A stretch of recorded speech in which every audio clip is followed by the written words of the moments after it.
Welcome to The Man Who Kept Dying. I don't know about you, but on the night of the 11th of November, which was meant to be the 11/11 portal, something really strange happened to me. And something really strange happened to my better half too.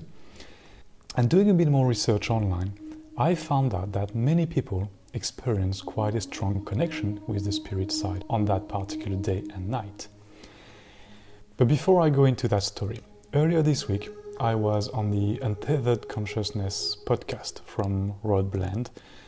He's based in Australia and we did a live stream last week, and I'm going to put a link below so that you can access it. So I'm already sharing that story during that live stream, and on top of that we talked about lucid dreaming, out-of-body experiences and channeling, amongst other topics.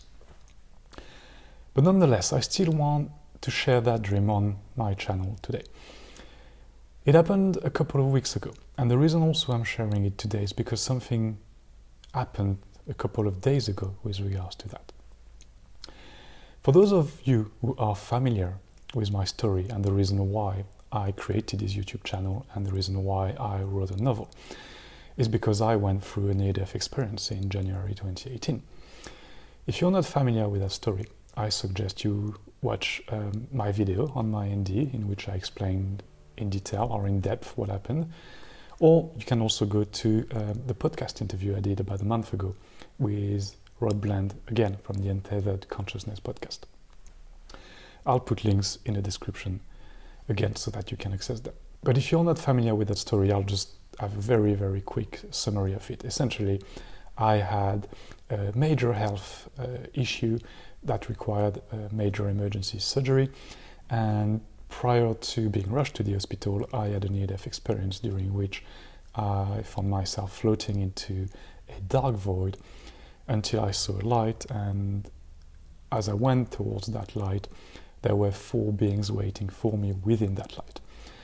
I could not see who those beings were. I could just see like dark silhouettes or the shape of their body. I could not tell if they were human or not human. All I could tell was there was a stronger connection with the one that was on my right hand side when I was facing them, and this presence was a lot more feminine, and I felt like a really strong family bond with her. The other 2 presences in the middle, I wasn't too sure, but I still felt that family connection. And with the 4th one, that figure appeared to be a bit taller and a bit more in the background, like as if the connection was there but less present. I'm not as strong as with the other 3. Let's put it that way. I decided that I didn't want to meet those beings because I realized that I was about to die and I was not in the right situation. So basically, I never got the opportunity to meet them. But I remember having that strong feeling and connection that they were more family to me than my own family in this life. That happened almost 6 years ago. And I'm not someone who really believes into portal openings like, the 8th of August, 8/8, or the 7th of July, 7/7, and so on. But it's true that, numbers, if you believe in numerology, the number 11 is a master number. So the 11th of November, 11/11, would be quite a strong date in a calendar for a better connection with the spirit side. I went to sleep that night without really thinking much about it, but I had quite a lucid dream, and I'm a lucid dreamer. Very often the settings around those lucid dreams is it's almost like an out-of-body experience, but contrary to an out-of-body experience, I am not aware of me leaving my body consciously and finding myself exploring other realms or dimensions. It's more like I find myself in a place and I'm fully aware that my physical body, my human body, is asleep. I can tell you in which position it is asleep. I can tell you, what my breathing rhythm is and so on. But I'm aware that I'm also in that other dimension or other place and that I'm fully conscious. When I know that I'm very close to that lucid dream or OB state is because everything in this other place feels as real as in this reality. So this is solid. Everything over there would be as solid. So if I were to touch that, it would have the exact same texture, the exact same feeling. everything just feels the exact same way. And which is also something that many people who've had OBs will confirm. Like there's a kind of a solidity or physicality to this other space, whereas it's not that ethereal or non-physical. There can be sometimes, but most times it will feel really physical as well. Anyway, just to give you a bit of a setting, I land in the place, and that's the beginning of the dream. I land in a place which very much resembles one of those villages in the Cotswolds area in England. If you've ever visited, it's a beautiful part of the country. If you've never visited them, just look it up online and you will see what I'm talking about. So lots of stone properties. The color of the stone is very unique. It's kind of a yellowish type of stone with very often black tiled roofs. And also narrow streets. They're very quaint villages, if you like. I'm standing in the middle of that village. There are no cars. There's nobody. It looks like the village is absolutely empty. It's not cold. It's not warm. I'd say, if I had to give a temperature, I would say it's probably around 20 degrees. The sky is slightly overcast. Maybe that's because that's England. But I'm standing there and I'm waiting with a knowing smile. I know that I'm about to surprise people. Why? I cannot explain that to you, but I just know this is what's going to happen. So as I'm standing, I wait for what is about, 1 minute maybe. I'm just observing my surroundings. And all of a sudden, I hear a voice coming from my left. And as I hear that voice, I turn my head and I see a blonde woman with long curly hair, dressed in, what would be contemporary dressing or modern fashion, because she's got like a white top, a pair of jeans and white trainers. And she asks, "Vincent, is that you?" And I just reply with a smile, and she runs towards me, completely gobsmacked that I'm here. And we give each other a hug, and the element of physicality I was mentioning is because when I hug her, I can really feel, it's almost I can, smell her smell, the smell of her hair, feel, her body and the texture of the clothes and so on. So everything is just as real as giving a hug to a normal person in this life. And she's so surprised. She takes a step back and she grabs my hand and she holds it. She says to me, like, "It's so nice to see you." She's almost lost for words. Then I hear another voice, still coming from the left, and another more petite blonde lady comes as well and says, "Is Vincent here?" And the first woman says yes, and she gestures so that the second woman can come around. Same thing there, I give her a quick hug and she looks like completely surprised, but she's also over the moon that I'm here. And she's got like she's wearing the largest smile, and it's just like there is that absolute calmness in the vibration around as well, which is another element that I know that I'm in another place, because when I reintegrate my body and wake up in the morning, I can feel the harshness of the vibration on Earth, and everything seems very noisy and a bit harsh at times, vibration-wise, I mean. But in the dream, I'm just smiling at them, and I'm not even saying a word. It's just like the connection is established, and we look at each other and we smile and we're just enjoying the moment. Comes a third woman, this time from my right, and she's got dark hair. She's wearing a dark red hoodie, same pair of jeans and white trainers, and she's got a bit of a different attitude. Like she gives me a quick hug, and she keeps her hand on the lower part of my back, and I do the same with her, and we look at each other, and there is that connection at that moment with that particular woman. And I look at her, she smiles, then she takes a step back and says, "Well, we haven't seen you in such a long time. It's such a pleasure to have you with us, like it's really nice of you to just come around." And for some reason that I cannot explain, I reply in the most natural way, "Well, I was there in April, but you guys were not around, so the village was empty. I didn't see you." She pauses when I say that, and almost like she's thinking, and says, "Well, actually in April we were not there. We had like some other tasks to do, so that's why there was no one to be found around if you were here. But anyway, you're here now, so let's just enjoy the moment. So I just take the time. I've got those three. So to my right, that woman with the dark hair, and the other two blonde women. And there's just like an unspoken connection. And at that moment, I know precisely from where I've known them, where I've seen them before, where we've gone through before, what's the history between us, and why we have such a strong bond that feels like family type of bond, but family from eons. And I also take the moment to really memorize their physical traits, what they look like, their energy, and so on. And we all smile at each other like they know that I know at that moment. What I will say as well is they look in their between very late 20s to mid 30s. And to me, that's a very strong sign that I was on the spirit side, because very often when you have a near-death experience and you see people you know, they always appear to be quite young. And it seems like on the spirit side, people like to keep a young appearance. And very often between 25 and 35 is the appearance they choose in human terms. So that would like fit the bill. But what is also extremely frustrating is I cannot tell you at this moment what the connection was with those people. There are no words to explain that connection. And it is frustrating because I wish I could tell you.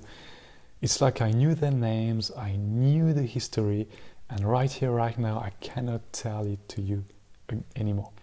Just like during the NDE, except that this time I was able to see them. Then more villagers arrive. Like the word has spread that Vincent is around, so people are coming.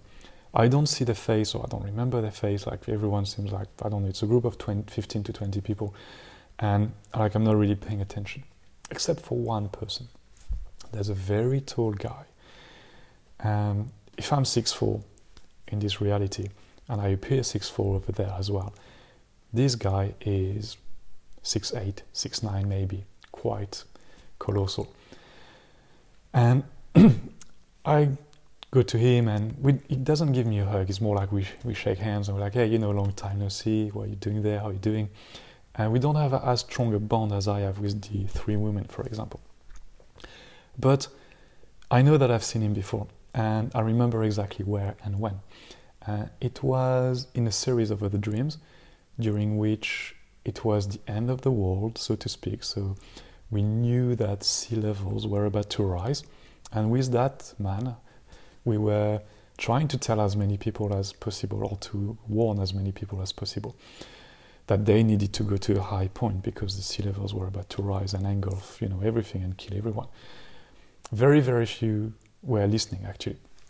And at one point, we just go find an elevation, and of course, would you have it like moments later, rising sea, like a tsunami sweeps everything away and every possible life. And with a small group of people, we survive, and then we start looking for survivors. So that's part of a series of dreams I've had with that person, and I recognize him instantly. And I just joke with him because in this appearance, like where am I in that small Cotswold-like village, he's got like a very bushy beard, and I'm like, well, you should trim it, mate. I can give you some advice with regards to that. But anyway, I stay in that dream for a little while, and we go around the village. They show me around where they live and the space they've created for themselves. And for some reason, after a while, I do get bored, and it's like I've got a calling to move to other places. So I just tell them, hey, I've got to move. I've got places to be. It was lovely being there. I'm so happy that I got to see you again. And until next time. So off I go into the next series of dreams that I don't specifically remember. But when I woke up in the morning, of course, that dream came back to the forefront of my mind right away. And the first image that came was an overlay with the four beings I saw within the light during the NDE. Because in the dream, they positioned themselves exactly in the same way that they were waiting for me within the light. To my right, when I was facing the woman with the dark hair, the one with whom I felt the strongest level of connection, then the other two women in the middle, and the taller guy, or the taller presence, slightly more at the back. And in that dream, he arrived slightly later, and it's true that we did not have as strong a bond as I had with the other three. So right away I was thinking, well, maybe that's it, because I felt the exact same connection than during the NDE, but this time I get to put a face on those beings, and I get to know who they are. Although right now, at the moment of sharing this dream with you, again, words are failing to really explain that connection. So I was overjoyed, elated, really happy about that in the morning. But then during the day, that feeling of happiness really changed into a feeling of sadness. And for some reason, I started to feel very sad that I had that very strong connection with those people or spirits, and that I was not with them at that time, that something was missing within me. And that sadness lasted for a couple of days, and then went back to being my normal self. But that experience was quite strong and intense. And now there are a couple of elements that I'm going to add to that story, because I shared that dream with my wife in the morning, and she said, wow, that's fantastic, because I too had like a crazy night. And she proceeded to tell me that she actually went through a complete out-of-body experience. So she fell asleep, she felt like she was getting up from her bed, knowing that her physical body was asleep. She just went through the wall of our property, found herself flying in the air, and she got to meet with spirit guides, one of whom explained to her that he was a new guide, and then she went through an experience with him where he exchanged with her various things or about various topics. She said I also got to meet other guides, and there was one guide in particular when I saw like those guides, I just went to him and I just like sort of give him a fist bump, and he gave me a fist bump back smiling, and the guides were a bit like not dumbfounded but surprised that I was around and that I seemed to be like so relaxed to be around them. And it's quite interesting because my wife seems to have like more male spirit guides, whereas I seem to have more female spirit guides. So probably there's a balance to be kept, you know, being a male, I've got that female balance, and being a woman, she's got that male balance within her energy field. So we thought like, wow, that's quite impressive that something like that happened to both of us during the same night, but it's possible that either there was a portal or there was something. Another element that got really surprising about this lucid dream is a couple of nights ago, I was just scrolling on Instagram when I saw a picture of a woman that I instantly recognized to be the woman with the dark hair. I'm not sure it's 100% her, because on that picture she is not tagged. Her name is just mentioned. There's no way of knowing who she really is. For privacy reasons, I'm not going to share that picture, or I'm not going to show it, and I'm certainly not going to try to find out exactly who she is, because if I'm meant to meet with her in this lifetime, I know it will happen. But it was very uncanny to recognize right away the exact same face of that person. Maybe it's not her, maybe she's very much a look-alike, but it had me stopping in my tracks and saving that picture on my phone to say, I remember this is you, because I remember one very particular physical trait of you that I get to see in that picture too. So strange things do happen.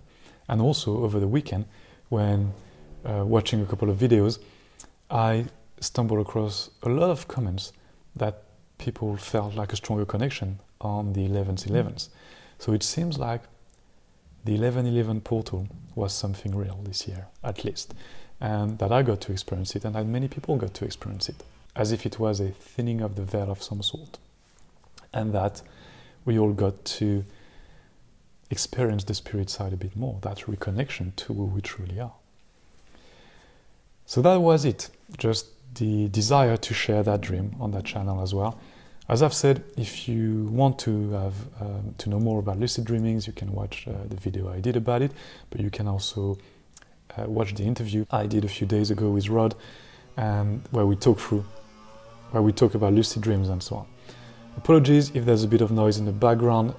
I've got some neighbors installing scaffoldings today, so it might just pick up a little bit towards the end of this video.